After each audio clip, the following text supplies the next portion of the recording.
Assalamu alaikum. Welcome to Rahma Muslim Homeschool.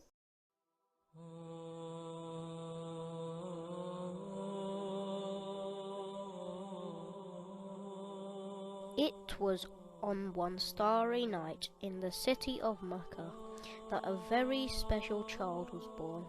The skies had lit up from the east to the west, and even the little desert rabbits were curiously peeking their pointy ears and tiny heads out of their burrows and crests. Ah, something very special was happening. Someone very special was coming. In fact, the child's grandfather, al-Muttalib, the Grand Chief of all Arabia, spent 6 days deciding on a name for the child. On the 7th day, he dreamed that the name should be Muhammad, which means the praised one. But what was stranger still is that when he went to tell the baby's mother, he found that she too had the very same dream. And so they named the child Muhammad, the praised one. Baby Muhammad's father had passed away. His name was Abdullah, and he would have been so very proud of his beautiful little child. Oh, how beautiful a child Muhammad was, with eyes as deep and starry as the desert night, and shiny curly hair like rolling crystal waves on a dark sea. And he had the most rosy red cheeks and the most handsome round face. It looked like the full moon on a clear desert night.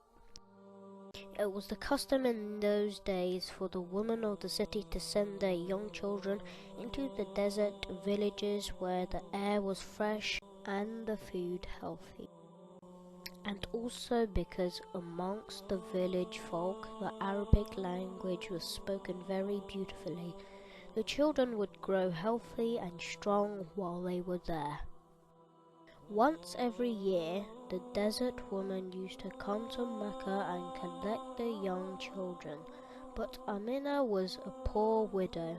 Her husband Abdullah had passed away, and it seemed that no one would take her orphan child, the beautiful baby Muhammad. The desert women were afraid that there would be no one to pay them for looking after the little child, and so they all walked away. At last, a poor woman named Halima agreed to take the child. She was a kind, generous woman, and seeing that no one else wished to care for the little baby, she decided to take him. She already had a child of her own, a son, about the same age as Muhammad. They can grow up together as friends, she thought, and play and go on desert adventures. As she travelled home, she wondered how she would feed the children, for back at home her sheep and goats were thin and the crops had dried. But she hoped that Allah would bless her because she had kindly taken the orphan child. Her prayers were answered. When she returned to her desert village and to her little house, a wonderful sight met her eyes. The sheep and camels were fat and strong, and their udders were swollen with milk. The small patch of grass around her tiny house had stretched out over the dunes and now looked like a green, grassy meadow.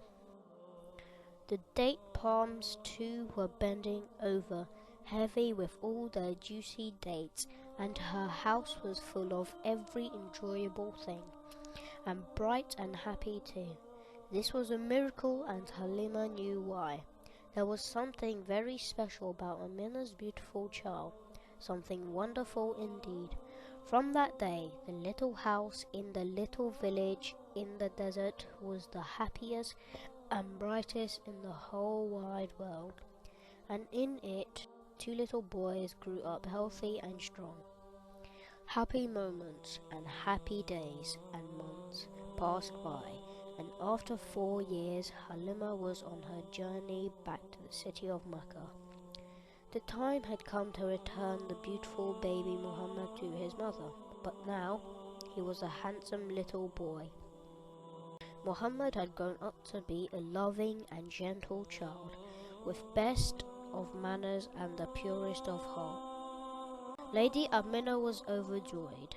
Her son Muhammad had returned, and my was she so impressed by how big and strong he had become. They hugged and kissed, and from that day they were inseparable, Lady Amina and Muhammad, her handsome boy.